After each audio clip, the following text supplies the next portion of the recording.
Is anxiety controlling your life? Here's a fact many people don't like to hear, but it's the truth. The only thing you have control over in this world is your thoughts and your actions. Everything else is completely out of your control, including other people. You cannot control what others think or do. And you also can't control the future as much as you think you can. Now, you can make future plans, but you are not in control of whether any of them come to fruition. We tend to overestimate our ability to control outcomes in our lives. Life is uncertain, but our brains really hate that. They're not designed to handle uncertainty. We're still operating on the same hardware as our ancient ancestors. Our brains haven't evolved in over 10,000 years. This is why you may feel a bit overwhelmed by life. You, as a human, are trying to cope in a very fast-changing modern society using an ancient brain. This is what's called evolutionary mismatch, where the environment has surpassed the evolution of the species. The species then must find ways to adapt, and it is not easy. When you combine uncertainty with threat, you get anxiety. Anxiety is an emotional response to a perceived threat that's not actually in front of you. It's an imagined danger, a story we make up in our head. But don't worry, you're definitely not alone. Anxiety is the most common mental health disorder, with over 40 million Americans struggling daily. And let's be honest, it's probably way more than that. To make things even a little bit more challenging, anxiety tends to activate depression in the brain. This is why you'll see a lot of medications that are both antidepressant and anti-anxiety, all in one. Now here's an important fact to always remember. Your anxiety is not bad or good. It's just a way for our brain to alert us to danger, or what it thinks is danger. This is how our species has stayed alive for so long. We've all had those moments in life where anxiety takes hold, and it's hard to control those feelings. But then it subsides, and we're fine. However, if it's excessive, meaning if you feel anxious over a longer period, that's when it turns into a much bigger problem. The first step in combating any challenge we face is to break it down into easily digestible bites. Learning the whys of our experiences often helps us see it in a more logical way. When you understand why you feel the way you do, it lightens the load a bit.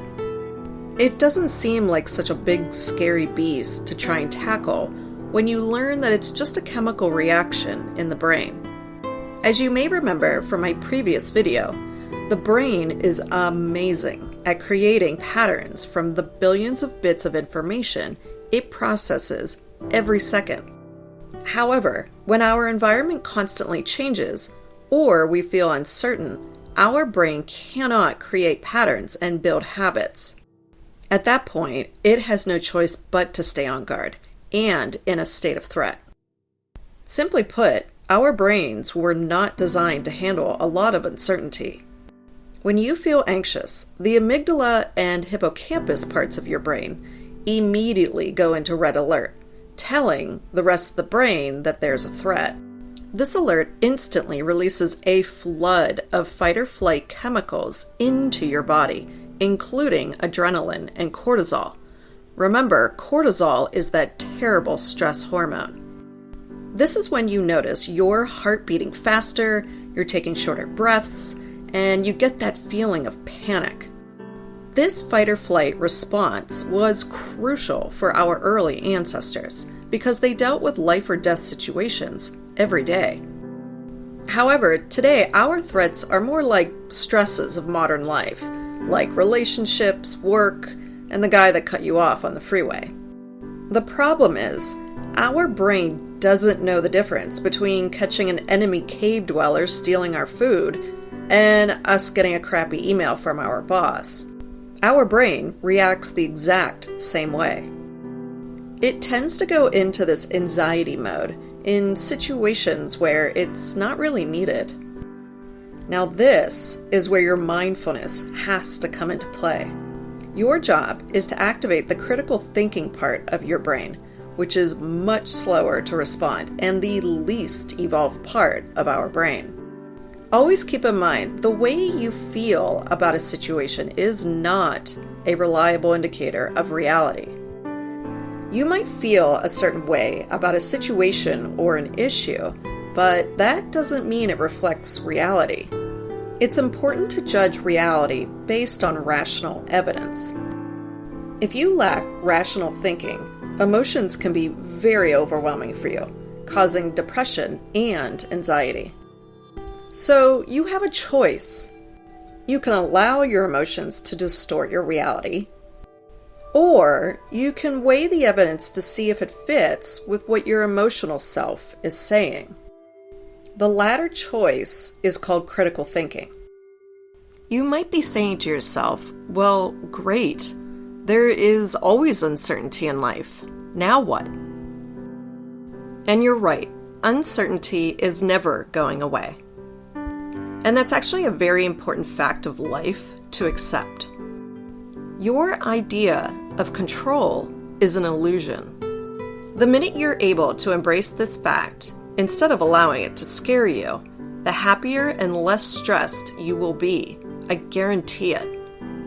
It's a matter of releasing that which you do not have control over, versus grasping for dear life to something you'll never gain control of. Which one do you think saps more energy? Allowing anxious thoughts to take over is a choice. You get to choose if you want to feel that way by the thought patterns you allow to form in your brain. So how do you calm down that highly emotional amygdala, which is constantly searching for threats? Number 1, realize your brain often lies to you because of our tendency to have strong negative thought patterns. Enjoy having zero control over anything else but yourself. Everything else is unnecessary stress and self-sabotage. Number 2, avoid making assumptions because they're usually false. This may not seem like a big deal, but to your brain, it very much is.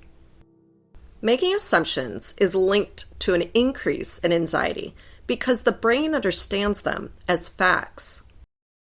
The brain does this because it's trying to make sense of the world by creating patterns and making predictions. Remember, your brain is really good at making patterns, but it's not necessarily in our best interest in modern-day society. Your brain will play tricks on you if you allow it. Be mindful of this. Number 3, get a handle on your emotions. Remember, the emotional centers are the strongest, most evolved, and fastest parts of the brain. If you feel yourself getting overly anxious, take deep breaths to slow down the thought process and allow the critical thinking part of the brain time to kick in. Keep in mind, the critical thinking section of the brain is much slower and is the least evolved. You need to give your brain time to respond rationally. Number 4, becoming aware of your thoughts is the single most powerful action you can do for yourself. But it doesn't happen automatically. You need to become extra mindful of the thoughts you allow to take hold in your brain. You have 100% control over the most powerful entity in the world, your brain. Once you realize how important that is, you won't need to control anything else.